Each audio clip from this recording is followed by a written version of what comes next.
Señor, mientras cantaba más tempranamente, tú traías a mi mente el pasaje cuando tú dijiste a Moisés, saca al pueblo para encontrarse con tu palabra, de acuerdo a uno de los manuscritos más antiguos. No contigo, aunque era contigo, pero el escrito dice con tu palabra. Inmediatamente después, tú mandas al pueblo a consagrarse, porque al día siguiente tú darías tu ley. Padre, tú has revelado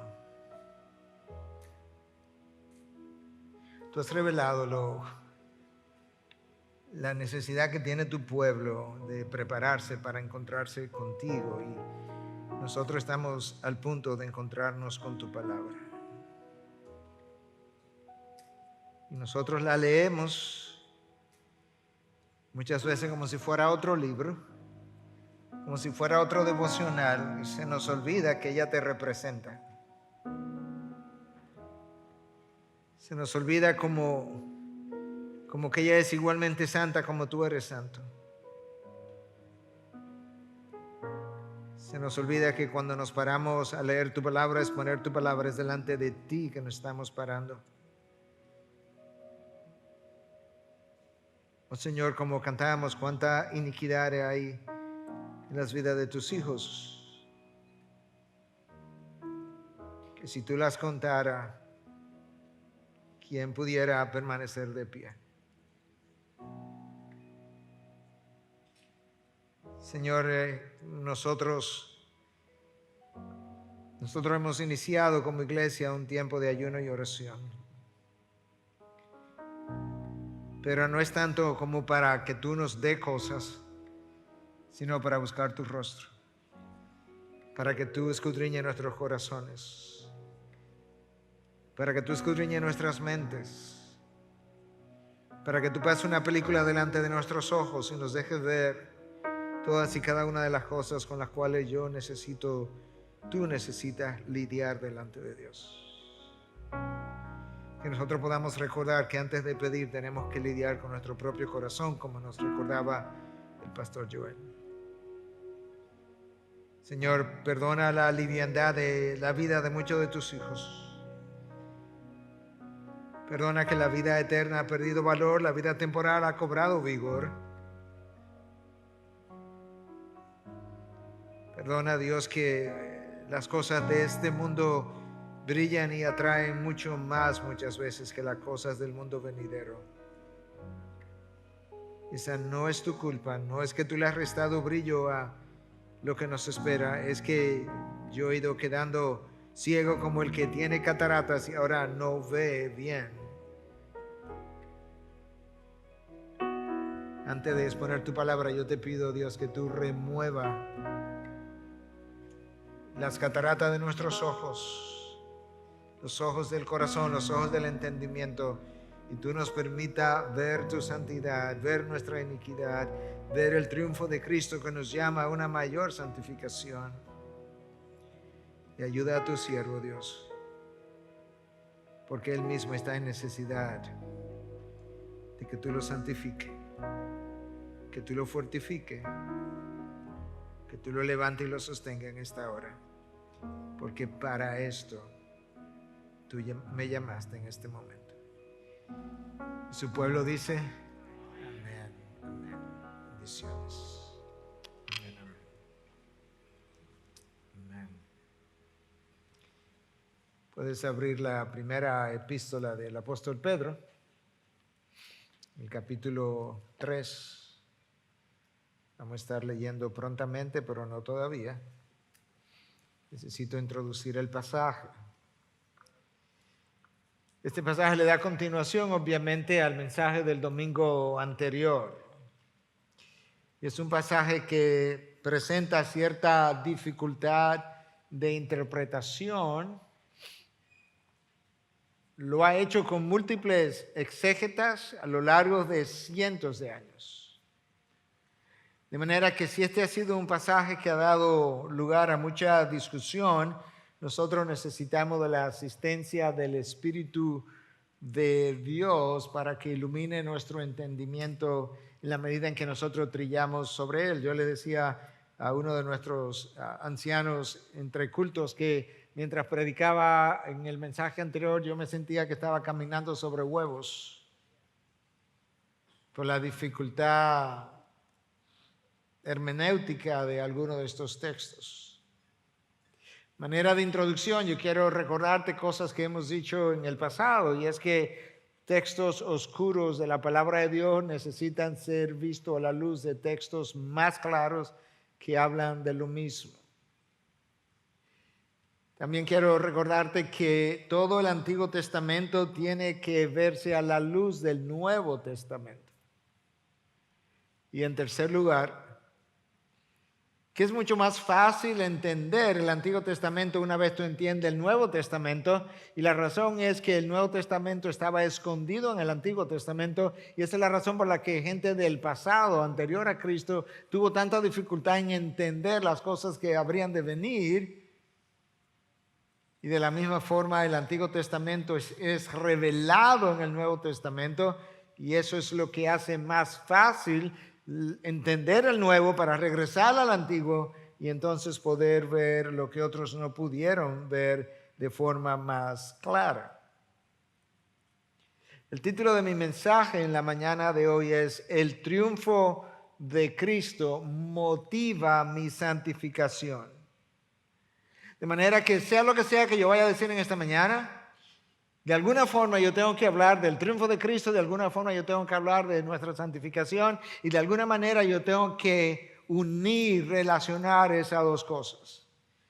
Y lo que yo quiero hacer entonces, yo voy a dividir mi título del mensaje en dos, y voy a dividir el pasaje que vamos a cubrir también en dos, de manera que en 1 de Pedro 3, del versículo 18 al 22, yo pueda ver el triunfo de Cristo, y en la misma carta, pero ya en el capítulo 4, del versículo 1 al 6, yo pueda ver de qué manera ese triunfo motiva o debe motivar mi santificación.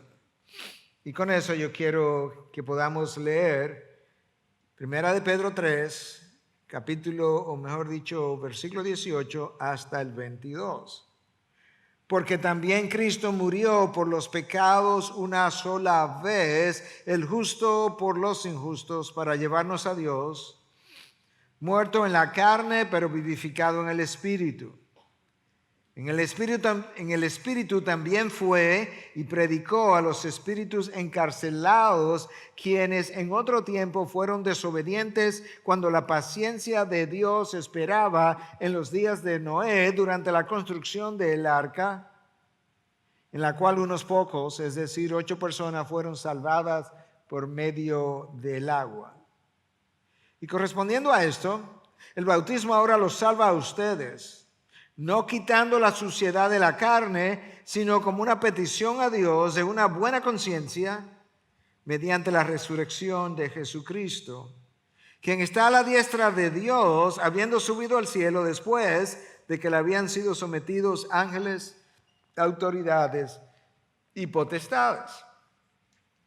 En el texto que yo acabo de leer, nosotros podemos ver la obra y el triunfo de Cristo de la manera siguiente. Lo podemos ver en la crucifixión, versículo 18.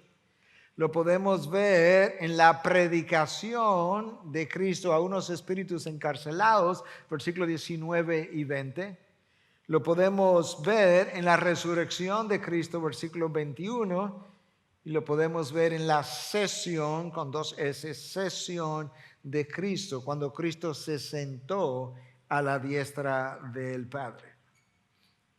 En la cruz, versículo 18, el justo murió por los injustos. Yo creo que eso está claro. Aquel que no conoció pecado fue hecho pecado para que nosotros pudiéramos llegar a hacer justicia de Dios en él. Él sufrió en la carne, como dice el texto, y allí en la cruz él murió, pero cuando murió básicamente su cuerpo mortal, su cuerpo humano. El Espíritu de Cristo no murió, como claramente Lucas nos deja ver en el capítulo 23, versículo 46, cuando Cristo estaba ya a punto de morir, como él dijo: Padre, en tus manos encomiendo mi espíritu.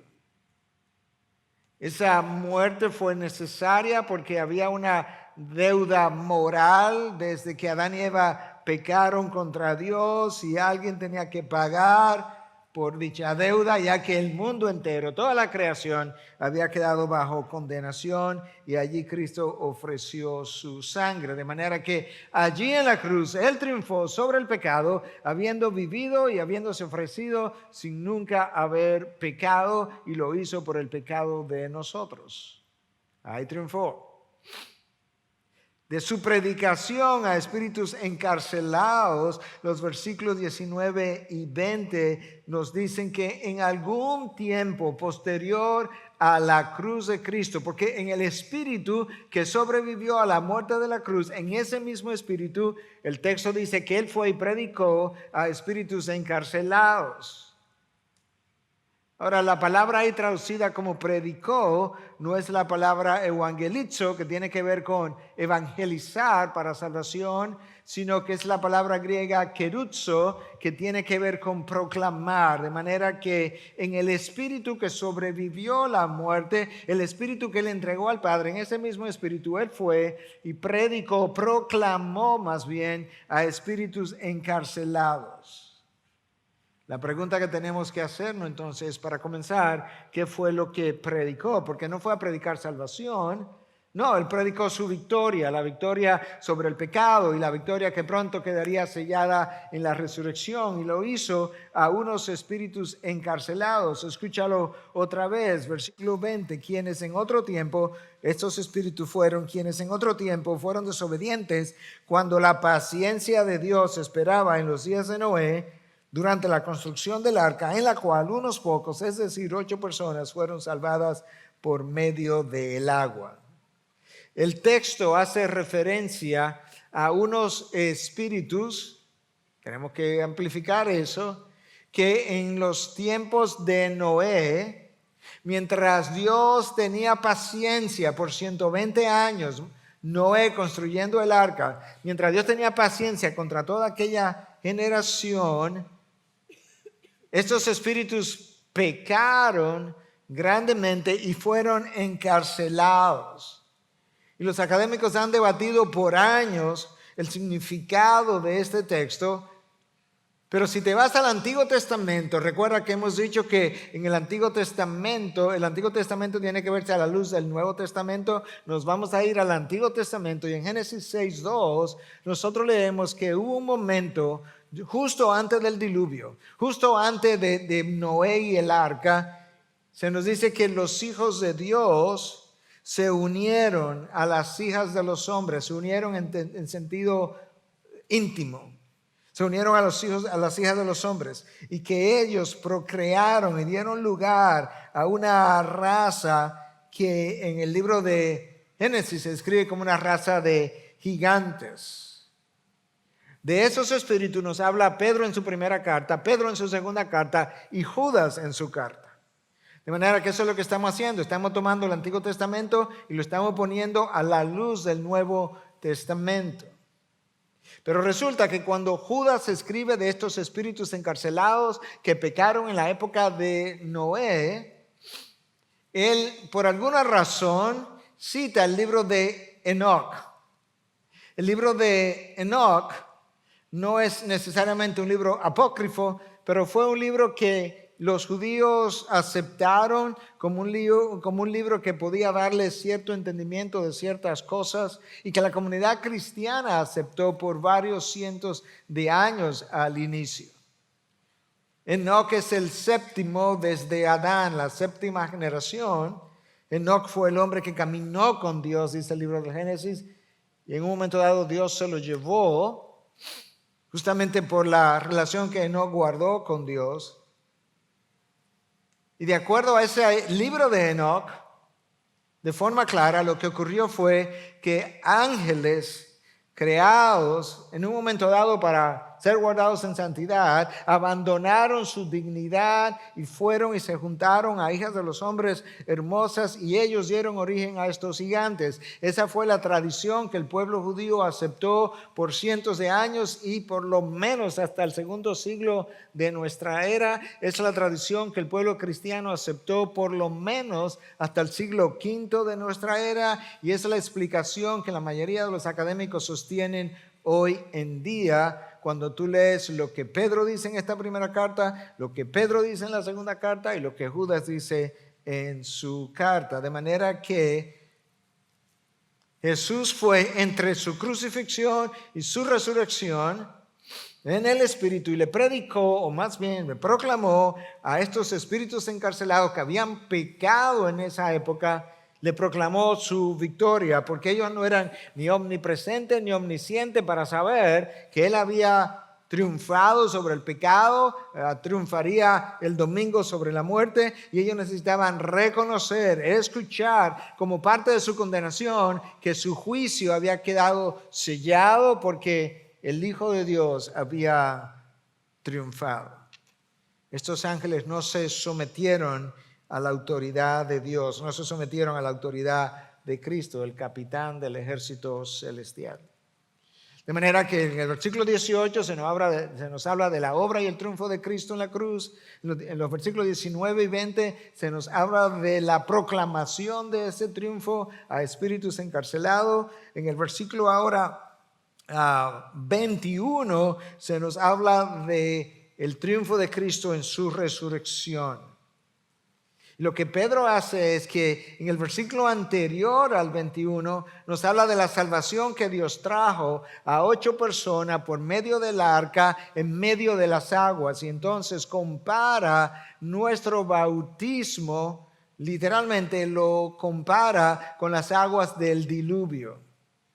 Y nos dice que de la misma manera que el arca fue como el símbolo externo de la salvación espiritual que Dios trajo a esas 8 personas, nuestro bautismo es el símbolo externo de la salvación que Dios ha traído, la salvación interna que Dios ha traído a mi alma. Escucha cómo la Nueva Biblia de las Américas lo dice: y correspondiendo a esto, el bautismo ahora los salva a ustedes, no quitando la suciedad de la carne. De manera que, aunque Pedro comienza diciendo el bautismo los salva a ustedes, inmediatamente trae la corrección, no quitando la suciedad de la carne, no quitando el pecado, porque el bautismo no hace eso, sino como una petición a Dios de una buena conciencia mediante la resurrección de Jesucristo.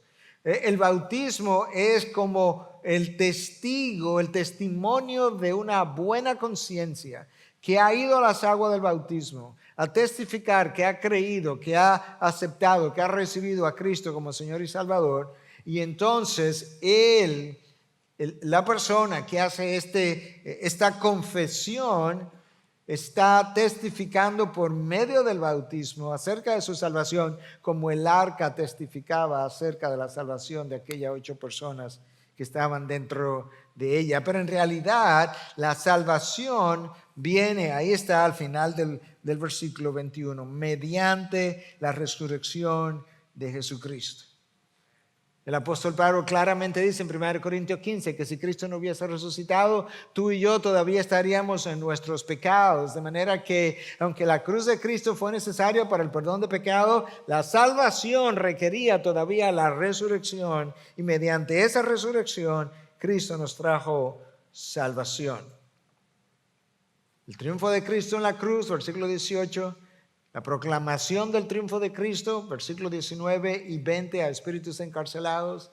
El triunfo de Cristo en la resurrección con la consecuente salvación nuestra. Y el versículo 22, en su sesión, cuando se sentó a la derecha del Padre, Él proclamó su triunfo porque allí él fue reconocido como autoridad sobre todo ser creado. Escuche, quien está a la diestra de Dios, versículo 22, habiendo subido al cielo después de que le habían sido sometidos ángeles, autoridades y potestades.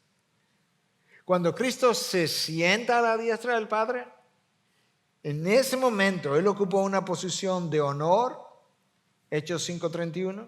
Él ocupó una posición de poder, Mateos 26:64. Él ocupó una posición de preeminencia, Efesios 1:20. Él ocupó una posición de autoridad, Hebreos 1:13. Él ocupó una posición de intercesión, Romanos 8:34. De manera que la posición de la derecha del Padre, el sentarse a la derecha, es simbólico justamente de autoridad, de poder, de dominio, de soberanía, de honor y de intercesión. Dado ese triunfo de Cristo, mencionado ahora al final del capítulo 3 con el que Pedro cierra, Pedro entonces comienza a hablarnos en el capítulo 4 de qué forma dicho triunfo debiera motivar nuestra santificación. Y nota cómo Pedro une los dos pasajes, porque él comienza el versículo 1 del capítulo 4 con un por tanto. Por consiguiente, dado lo que yo acabo de hablar acerca de la cruz, de la proclamación del triunfo y de la resurrección y además de la ascensión de Cristo, dado todo eso, por tanto, dice Pedro, puesto que Cristo ha padecido en la carne, ármense también ustedes con el mismo propósito, pues quien ha padecido en la carne ha terminado con el pecado, para vivir el tiempo que le queda en la carne. Escucha, para vivir el tiempo que le queda en la carne, ya no para las pasiones humanas, sino para la voluntad de Dios. Porque el tiempo ya pasado les es suficiente para haber hecho lo que le agrada a los gentiles, habiendo andado en sensualidad, lujurias, borracheras, orgías, embriagueces y abominables idolatrías. Y en todo esto se sorprenden de que ustedes no corren con ellos en el mismo desenfreno de disolución y los insultan. Pero ellos darán cuenta a aquel que está preparado para juzgar a los vivos y a los muertos. Porque con este fin fue predicado el evangelio aún a los muertos, para que aunque sean juzgados en la carne como hombres, vivan en el espíritu conforme a la voluntad de Dios. Esta porción de Pedro, del capítulo 4, de la epístola de Pedro, también tiene ciertas dificultades. Pero aquí hay varias enseñanzas que necesitamos recoger. Enseñanza número 1. Si Cristo sufrió en la carne con la intención de librarnos de pecado, ahora nos toca a nosotros, si es necesario, sufrir para alejarnos de dicho pecado. Yo te leí el texto de la Nueva Biblia de las Américas, yo te lo voy a leer de la Nueva Traducción Viviente.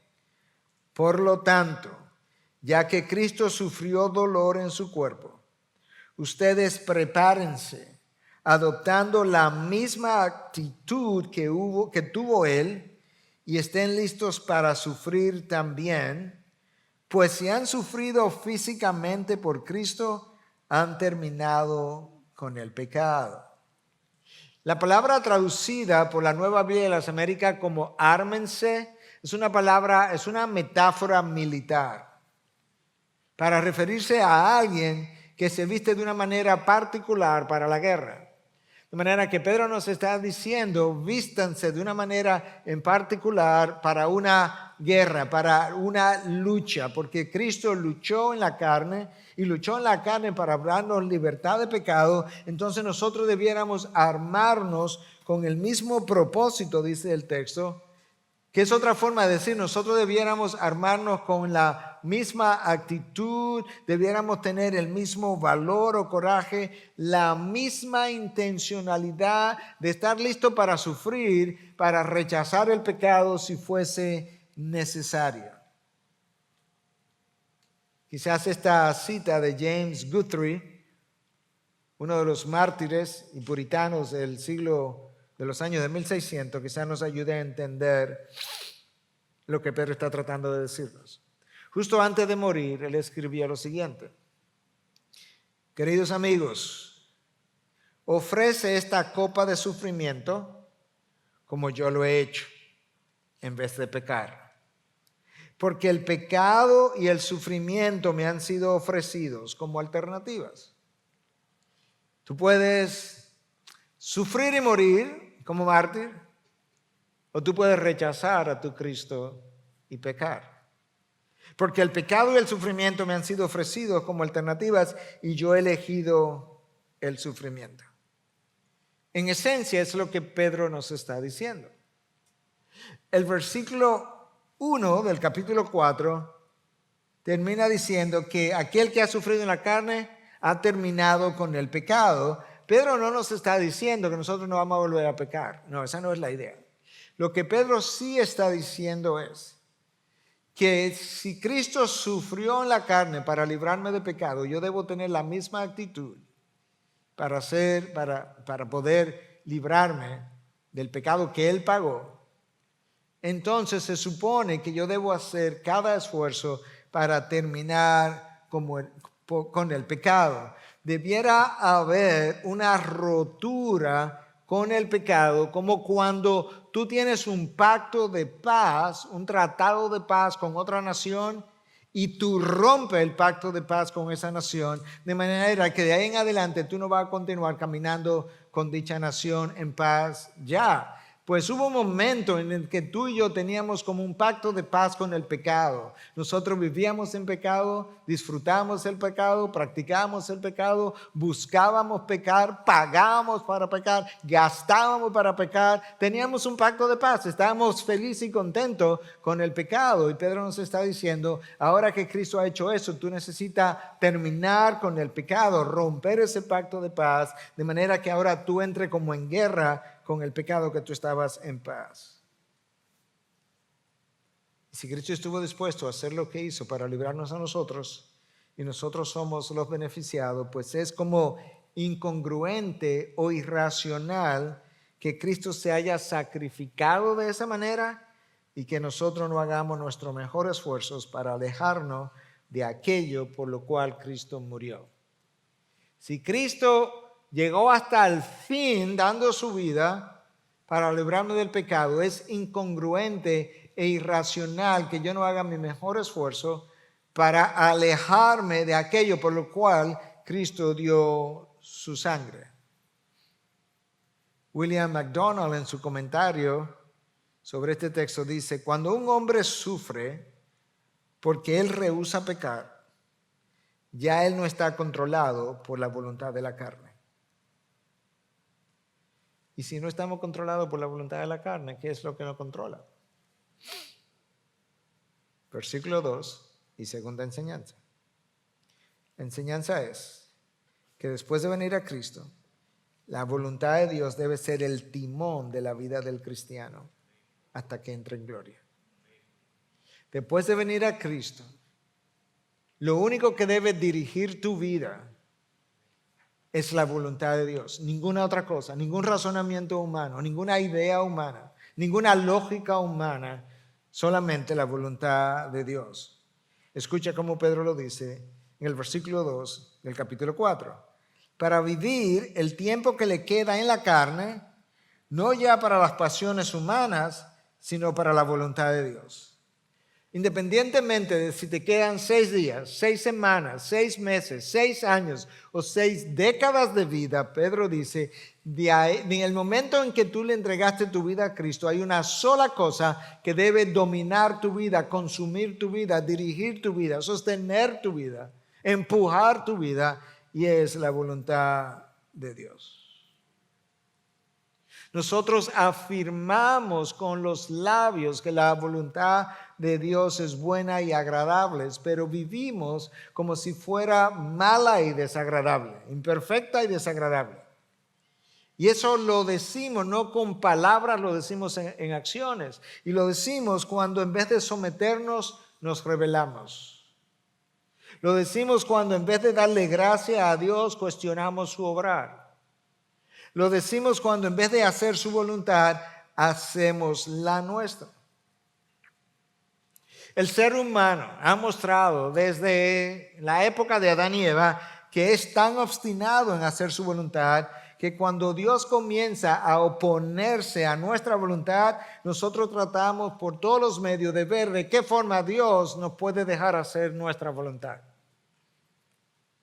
El mejor ejemplo de eso, la mejor ilustración de eso está en la Biblia. Balaam era un profeta de Dios, se suponía. Balaam era un profeta para el pueblo de Israel. Los moabitas eran los enemigos de los israelitas. En un momento dado, los moabitas tienen un rey de nombre Balac. Y Balac quiere que Balaam, profeta de Israel, maldiga al pueblo de Israel de manera que él pueda ganar la batalla. Y entonces Balac manda emisarios a Balaam para que él maldiga al pueblo, y Balaam le dice, no, porque imagínate, yo no puedo hacer eso, porque Jehová no me va a permitir hacer eso. Los emisarios regresan a Balac, le cuentan a Balac. Balac dice, bueno, pues mira, aquí va, envíale más dinero, más oro, más prendas, más de todo. Y de hecho, ve ahora con estos otros emisarios de mayor jerarquía. Cuando llegan a Balaam y le presentan eso, Balac dice, lo voy a poner en mis palabras, pero eso es el hecho. O sea, todo esto ahora para que yo maldiga al pueblo. Dame tiempo para yo orarle a Dios a ver si Él me permite maldecir a los israelitas. Balaam comienza a manipular, aparentemente, a querer manipular la voluntad de Dios para que Dios le deje hacer su voluntad, y Dios dice, no lo puede maldecir. Bueno, porque ellos me dijeron que fuera con ellos ahora donde Balac. ¿Tú quieres ir donde Balac? Así vete. Y camino, allá él se encuentra con Balaam. ¿Y tú sabes lo que pasó? El capitán de los ejércitos celestiales, el ángel de Jehová, se le paró medio a medio a la burra. Y la burra le habló a Balaam. Y resulta que la burra tuvo más sentido común que el burro que la iba montando. Porque ellos se ponen de dime y te diré. Burra con burro. Tú ves lo obstinado que el ser humano es. Hasta el punto que finalmente cuando Balaam no pudo maldecir al pueblo de Israel porque Dios no se lo permitió, Balaam fue e instruyó a Balac de que uniera, de que permitiera orgías entre que tomara a las mujeres moabitas, se las ofreciera a los judíos y que ellos tuvieran orgías, y con eso el pueblo de Israel perdió la batalla. Porque Dios maldijo al pueblo por su inmoralidad sexual. Así de obstinado es el ser humano. Nosotros necesitamos aprender a recordar, más que aprender a recordar las palabras de Dios para Pablo. En un momento dado, cuando Pablo está dando testimonio al rey Agripa, en el libro de los Hechos, capítulo 26, que Pablo le está contando al rey Agripa con un poco más de detalle, cosas que él no había contado en las ocasiones anteriores. Pablo cuenta su testimonio en el libro de los Hechos 3 veces. En esta ocasión, él da un poco más de detalle y dice, la voz que me habló me dijo, Saulo, dura cosa es dar golpes contra el aguijón. Dar coces contra el aguijón. El aguijón era un instrumento puntiagudo. Se colocaba detrás de las patas de los animales de carga cuando lo estaban entrenando. De manera que cuando ellos patearan en rebeldía, se chocaran con el instrumento puntiagudo y le doliera más y le causara ciertas heridas. De esa misma manera, nosotros pateamos contra la voluntad de Dios, nos duele más y con el dolor traemos más consecuencias sobre nosotros. Fallamos a Dios y pateamos la voluntad de Dios. Dice Chuck Swindoll en su libro El misterio de la voluntad de Dios que nuestro problema con la voluntad de Dios no es conocerla, no es conocimiento, es falta de pasión. Ni siquiera falta de pasión por la voluntad, falta de pasión por el Dios de la voluntad. Yo creo que si preguntáramos aquí, no lo voy a hacer ahora, pero si preguntáramos aquí, ¿cuánto nosotros quisiéramos conocer la voluntad de Dios para nosotros por los próximos 15, 20, 30 años? Yo creo que todos levantaríamos la mano, pero esa no es la pregunta que tendríamos que hacer, sino ¿cuánto de nosotros quisiéramos saber la voluntad de Dios para hacer la voluntad de Dios? Yo creo que ahí entonces estaríamos con, ¿quién quiere conocer la voluntad de Dios? Y todo el mundo hacia arriba. Entonces viene Dios y revela la voluntad para cada uno de forma personal. Y ahora, ¿cuántos de ustedes quieren hacer esa voluntad ya revelada? Y comienzan las manos a bajarse. Ese no fue el ejemplo que Cristo dejó. Cristo vino a hacer su voluntad. Él quería conocerla, Padre, que se haga tu voluntad y no la mía, pero Él quería conocerla para luego ir a hacerla y la hizo. El estar listo para hacer la voluntad de Dios requiere adaptaciones y cambios en todos nosotros. Yo recuerdo cuando no quería venir a Santo Domingo a vivir y hacer lo que hoy hago con mucho gusto, que requirió cambios. Yo tuve que cambiar y nosotros tenemos que cambiar nuestra forma de pensar, nuestras circunstancias, nuestras relaciones, porque las malas costumbres corrompen la buena moral. 1 Corintios 15:33. Nuestros compromisos, nuestras acciones y muchas veces incluso hasta nuestras creencias y en ocasiones hasta nuestra situación geográfica. Vete de mi tierra, vete de tu tierra y de tu parentela. ¿Para qué Dios? Dijo Abraham, por así decirlo, para hacer mi voluntad. Jacob, baja a Egipto, que allí te haré una gran nación. Una gran nación, pues hazme aquí entonces. No, mi voluntad es allí. O allí o no la tienes. Y Jacob bajó. Enseñanza número 3. Yo la voy a poner como el lenguaje dominicano y luego te leo el texto. Ya basta de andar en pecado. El versículo 3 nos hace una lista, te lo voy a leer ahora, de pecados típicos de nosotros cuando andábamos en la carne, pero lamentablemente muchas veces típicos de nosotros después de andar se supone de andar en el Espíritu, después de venir a Cristo. Escucha el versículo 3. Porque el tiempo ya pasado les es suficiente para haber hecho lo que le agrada a los gentiles, habiendo andado en sensualidad, lujurias, borracheras, orgías, embriagueces y abominables idolatrías. Wow. El mismo versículo en la Nueva Traducción Viviente. En el pasado han tenido más que suficiente de las cosas perversas que les gusta hacer a los que no tienen a Dios. Pero eso éramos nosotros un momento. Inmoralidad y pasiones sexuales, parrandas, borracheras, fiestas desenfrenadas y abominable adoración a ídolos. Es como si Pedro estuviera diciendo, ya basta de lucir, no sé cómo el pastor Joel lo dijo en su oración, pero ya basta de lucir como un hijo de ira en vez de un hijo de Dios. Y yo creo que él decía algo así como que a veces lucimos más como perdido en vez de redimido. Eso es lo que Pedro está diciendo, ya basta, ya tuvimos suficiente de eso, ya como que le dimos rienda suelta a la carne, ya como que disfrutamos la carne. Ahora yo necesito alimentar al espíritu, olvídate de la carne, esto no es el tiempo de la carne. Y quizás nosotros vemos esa lista de que Pedro hace ahí y nos parece como un poco extremista y decimos, bueno, yo no participo de esas borracheras, de esas orgías, pero honestamente sensualidad es amplísimo ese término. Cosas desenfrenadas, cuando habla de fiestas desenfrenadas, ese término también es amplísimo. Porque es en esencia la celebración de los placeres de la carne que habitan en nosotros. Pero es una gran paradoja tratar de encontrar la voluntad de Dios y al mismo tiempo querer disfrutar de los placeres de la carne. Esas dos cosas existen en campos opuestos. Aquí la voluntad de Dios, aquí los placeres de la carne. Cuando estás aquí, no ve esto, ni lo quiere ni lo desea. Y si lo ves, no lo haces. Cuando estás aquí, te alejas de lo que está aquí. Tan lejos como el occidente está del oriente, así está la voluntad de Dios del pecado de nosotros.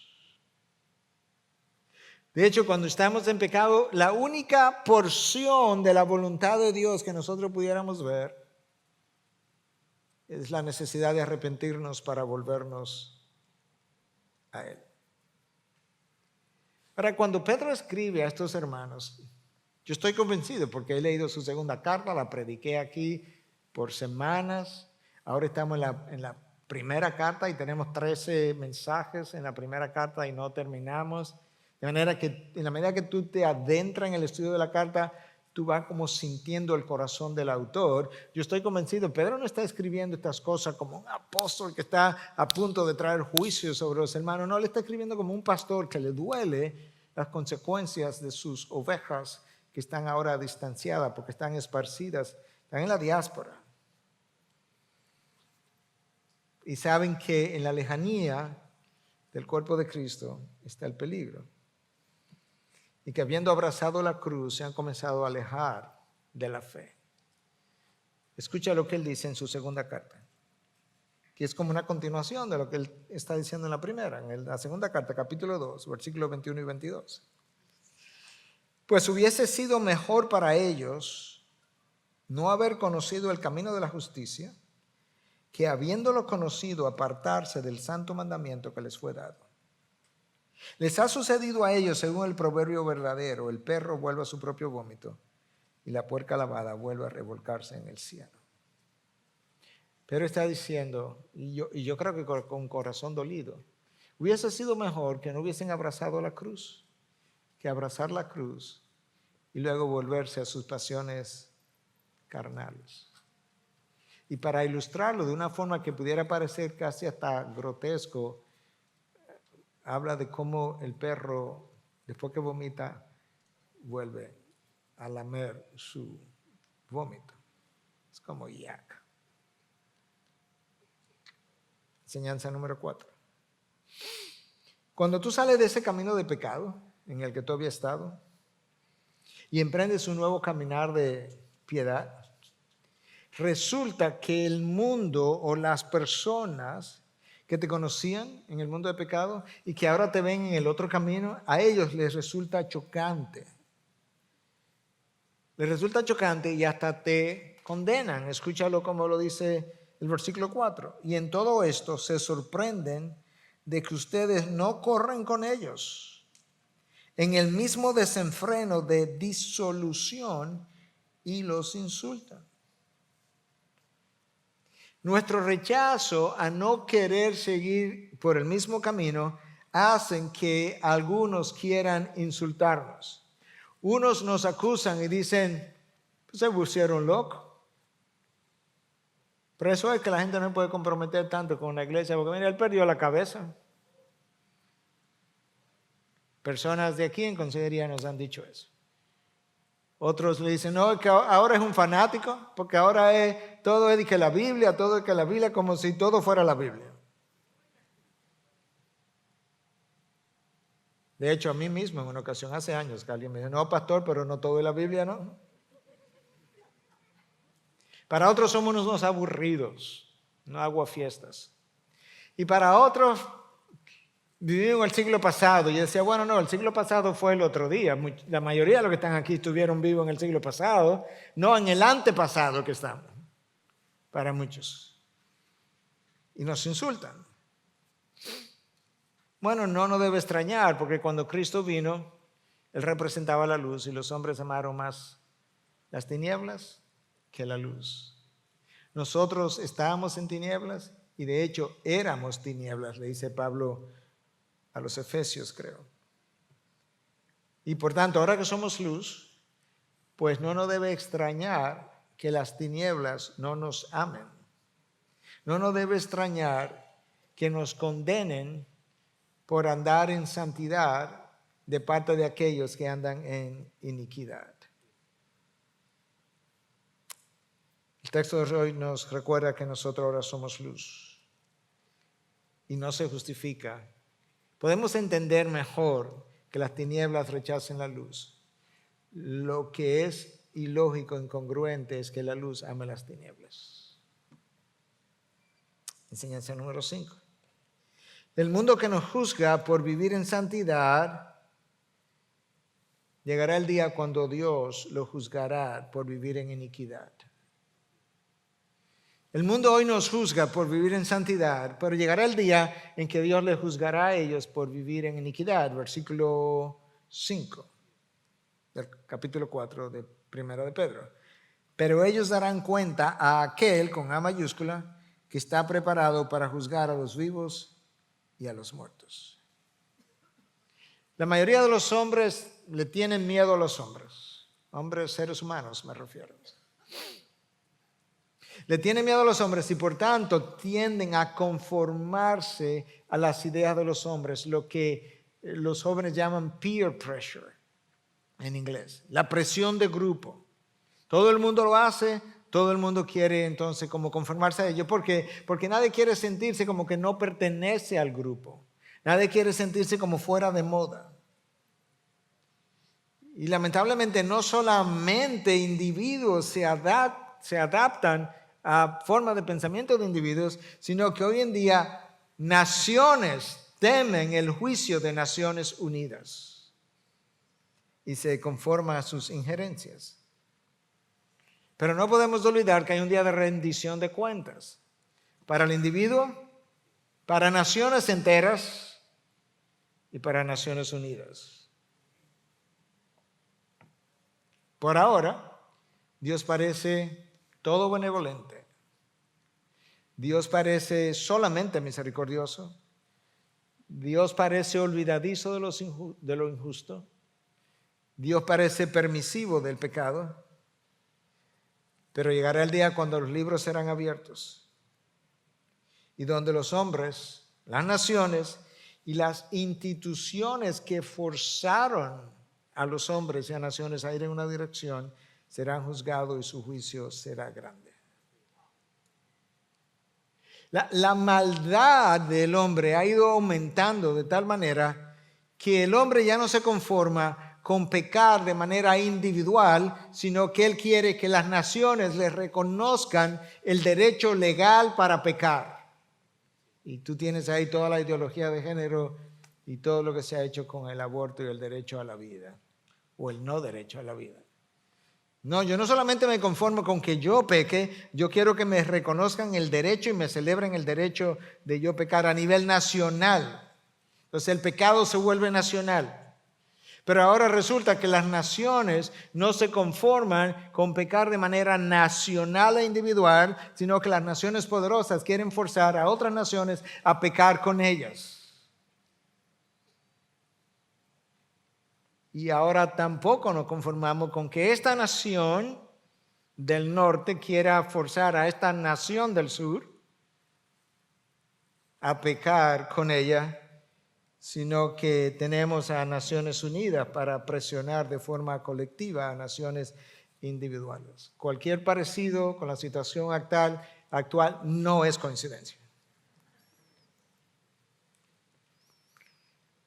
Pero ellos darán cuenta a aquel que está preparado para juzgar a los vivos y a los muertos. Enseñanza número 6. En vista de que hay un juicio futuro, el Evangelio fue predicado aún a personas que el mundo juzgó y que hoy están muertas, pero que en el día de mañana vivirán para siempre conforme a la voluntad de Dios. Déjame leértelo en la Nueva Biblia de las Américas y luego en la Nueva Traducción Viviente. Porque con este fin, ¿cuál fin? El que acabamos de decir. ¿Y cuál fue el fin que acabamos de mencionar? Que hay un juicio final. Porque con este fin fue predicado el Evangelio. Si hay un juicio final y se predicó el Evangelio, se supone que es para que la gente crea y evite el juicio final. Fue predicado el Evangelio aún a los muertos, para que aunque sean juzgados en la carne como hombre, vivan en el Espíritu conforme a la voluntad de Dios. Okay, vamos a tratar de explicar ese versículo porque escrito así suena un poco confuso. Por esta razón, Nueva Traducción Viviente, ¿cuál razón? El juicio que viene. La buena noticia o el Evangelio fue predicada a los que ahora están muertos, a los que estaban vivos a los que se le habló de que había un juicio venidero, se les predicó el evangelio para que escaparan el juicio venidero, pero ahora están muertos en el momento en que Pedro está escribiendo. Aunque fueron destinados a morir como toda la gente, en otras palabras, aquellos que reciben a Cristo, nosotros vamos a morir aparentemente igual que todo el mundo. No parece como que tenemos ninguna muerte o sepultura especial. Ahora parece así. Pero vivirán para siempre con Dios en el Espíritu. ¿Cómo? Porque se le fue predicado el evangelio, lo abrazaron y lo creyeron. Entonces, a manera de conclusión, de traer el mensaje a una conclusión, y entonces ahora, entre la hora y lo que viene, estamos en el tiempo de la ahora y no todavía. Entonces, ¿cómo vivimos? ¿Cómo respondemos las enseñanzas de Pedro? Pedro comienza diciéndonos que si Cristo sufrió en la carne para librarme del pecado, no se supone, no es racional, no es congruente que yo siga viviendo para las pasiones de la carne, sino que yo debiera hacer todo el esfuerzo posible para alejarme de la vida de pecado, porque ya Él pagó por eso y no puede ser que yo me esté congraciando en aquella cosa por la cual ya Cristo pagó y derramó sangre, le costó su sangre. Entonces, ¿con qué me quedo al final de todo esto? Número 1, recordemos que la razón por la que nosotros estamos atravesando este proceso doloroso que llamamos vida es porque una vez, en un momento, en una sola decisión, nuestros progenitores violaron la voluntad de Dios, que debe ser el timón de tu vida y de la mía. Número 2, esa es la misma razón por la que tú y yo cosechamos consecuencias por nuestras malas acciones. El hombre se rebela contra Dios. Dios le aplica consecuencias. El hombre se rebela contra las consecuencias y sufre más consecuencias. Eso le pasó al pueblo de Israel. Número 3. Nunca perdamos de vista que la razón por la que la gente se va al infierno, hay una sola razón por la que la gente se va al infierno, y es por hacer su voluntad. Recuerda que el versículo 2 habla de que ya no vivamos para las pasiones pecaminosas, sino para hacer la voluntad de Dios. La única razón por la que la gente se va al infierno es por hacer su voluntad. La única razón por la que la gente sufre consecuencias, y yo sufro consecuencias, y tú sufres consecuencias, es por hacer mi voluntad. Y la única razón por la que estamos donde estamos es porque una pareja quiso hacer su voluntad en el principio. Número 4. Recordémonos unos a otros que fuimos comprados por precio, que ya no nos pertenecemos a nosotros mismos. Que no podemos decir que le pertenecemos a Dios y luego hacer la voluntad de nosotros. Porque no somos nuestros. Pablo le dice eso a los Corintios en el capítulo 6. Ya no soy vuestros. 6:19 y 6:20. Ya no soy vuestro, fuiste comprado por precio. Número 5. No olvidemos, hermanos, que tu voluntad y la mía está profundamente influenciada por el pecado. Es una guerra que el pecado tuyo sostiene contra ti continuamente. La mayor guerra espiritual que tú libras no es con demonios, es con tu pecado. Y la guerra es continua y es intensa y es drenante y es desafiante. Ven el miércoles para que pueda escuchar mucho más de eso. Número 6.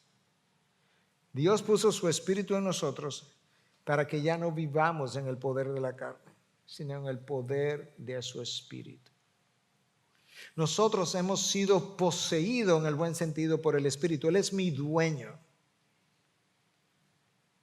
Y Dios nos dio el poder de su espíritu precisamente para que yo pueda vivir la vida que Cristo compró en la cruz.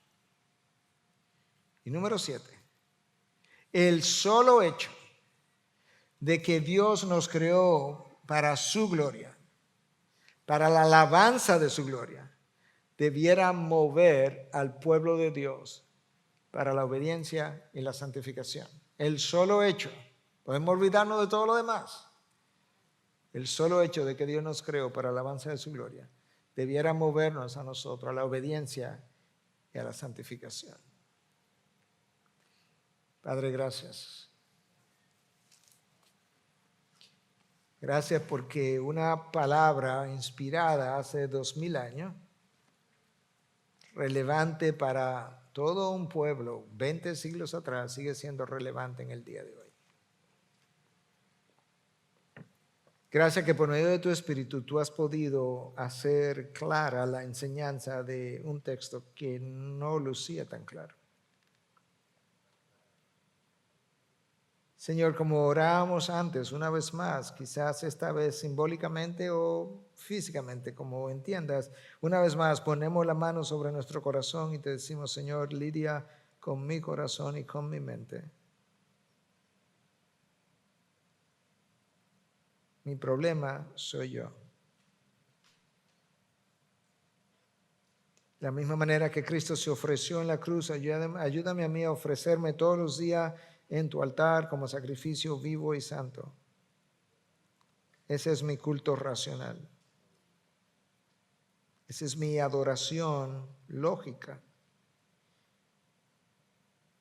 en virtud de todo lo que tú has hecho por nosotros. Y ayúdanos a no conformarnos a los patrones de este mundo, sino más bien a tener la mente renovada por medio de la transformación o transformada por medio de la renovación de nuestra mente. Porque es de esa manera que nosotros podremos encontrar, comprobar tu voluntad, que es el timón, debe ser el timón de nuestras vidas. Una voluntad que es buena, que es agradable y que es perfecta. En Cristo Jesús, y su pueblo dice, amén, amén, bendiciones. Gracias por acceder a este recurso. Espero que haya sido de gran bendición para tu vida. Te sugiero que te suscribas a este canal de forma que tú puedas recibir notificación la próxima vez que hayamos subido un nuevo recurso que pueda servirte de instrucción y bendición.